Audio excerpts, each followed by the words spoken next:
ரமலானுடைய கலா நோன்பு வைக்க போகிறேன். அன்னைக்கு கரெக்டாக ஒரு அரஃபாவுடைய நாளாகவோ அல்லது முஹர்ரம் ஆஷுராவுடைய நாளாக இருக்கிறதுனால இந்த சுண்ணத்தையும் சேர்த்து அதில் நியத்து வச்சுக்கலாமா என்பதாக கேள்வி. ஹனஃபி மதபில் சொல்லுவாங்க, ஃபரலை தனியாக தான் நியத்து வைக்கணும், அதில் வேறு சுண்ணத்தெல்லாம் சேர்க்க முடியாது. சேர்த்தாலும் கூட ஃபரதனுடைய நன்மை மட்டும்தான் வரும், சுண்ணத்தெல்லாம் கிடைக்காது அப்படின்னு சொல்லிடுவாங்க. ஷாஃபி மதபில் சொல்லுவாங்க, அவ்வாறு இரண்டையும் சேர்த்து வைக்கலாம், இரண்டு நன்மையும் தாராளமாக கிடைக்கவும் செய்யும் என்பதாக சொல்லுவாங்க. ஆனாலும் கூட இதை ஷவ்வாலுடைய 6 நோம்போடு பொருத்தி பார்ப்பது சரியானதாக தெரியலை. காரணம், ஷவ்வாலுடைய நோன்பு 6 வைக்கக்கூடிய நேரத்தில் ஒரு வருஷம் முழுவதும் நோன்பு வைத்த நன்மைன்னு சொல்கிறாங்களா இல்லையா?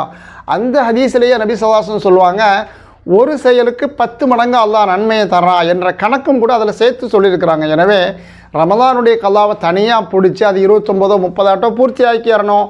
அதுக்கப்புறம் இந்த 6 வைக்கும் பொழுது 30 ஒரு 6 36 10 பேருக்குனா 360 என்ற கணக்கு சரியாக ஆகிறதுங்கிறது ரமலானை தனியாக வைக்கணும், ஷவ்வாலுடைய 6 நோன்பு தனியாக வைக்கணும் என்பதாக புரிய முடிகின்றது.